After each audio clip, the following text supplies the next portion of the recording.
Bismillahirrahmanirrahim. Ngaji Al-Kahfi fi tafsiri suratil Kahfi edisi yang keempat. Bismillahirrahmanirrahim. Waroda fi nuzuli suratil Kahfi. Waroda hadir satu fakta fi nuzuli suratil Kahfi tentang turunnya atau latar belakang turunnya suratul Kahfi, yang biasa dikenal dengan istilah asbabun nuzul. Sebab-sebab kenapa suratul Kahfi itu diturunkan. Asbabun nuzul itu penting untuk memahami pesan-pesan yang disampaikan Al-Quran, hingga ketika kita menerjemahkan, kita akan menemukan jawaban yang clear dan mencerahkan. Kenapa sih begitu? Nah, innal musyrikina, sesungguhnya orang-orang musyrik, kafir Quraisy ketika itu, arsalu, mereka mengutus, rajula ini dua orang laki-laki minal Yahudi, dari golongan orang Yahudi, yaitu An-Nadhr bin Haris wa Uqbah bin Abi Mu'aid. Jadi orang-orang musyrik mengutus dua orang Yahudi, Nadhr bin Haris dan Uqbah bin Abi Mu'aid, ilal ahbari, kepada pendeta Yahudi. Liyasa aluhum, supaya mereka bertanya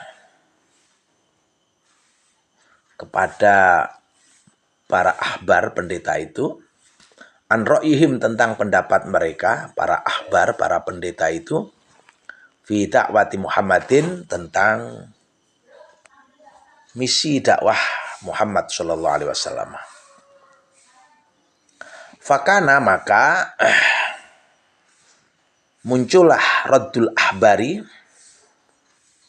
jawaban dari para pendeta alaihim, atas musyrikin tadi, bi ayas alu, supaya mereka, yaitu bi ayas alu, supaya mereka bertanya Muhammadan, kepada Muhammad, min majmu'atin, dari rangkaian minal fityani, dari pemuda, wa an rajulin, dan tentang seseorang, tofa, yang mengelilingi al-ardo, bumi, wa wasala, dan sampai maghribaha, ujung baratnya, wa masyrikoha, dan ujung timurnya. Fanazala, maka turunlah al-wahyu birraddi, menjawab antil kal as'ilati, tentang pertanyaan-pertanyaan tersebut, binuzuli suratil Kahfi, dengan turunnya suratul Kahfi. Al-Balad. Nah, ini artinya apa? Kita kalau mau terjun di bidang dakwah, maka kita harus punya referensi, punya banyak ilmu. Kalau toh belum punya, ya terus belajar, jangan pernah berhenti. Karena apa? Pasti kita akan diuji. Seperti yang terjadi pada Nabi Muhammad SAW, diuji kenabiannya, dakwahnya oleh orang-orang kafir Quraisy ketika itu. Maka artinya begini, ada orang yang ingin membuktikan apakah yang disampaikan Nabi itu benar atau tidak.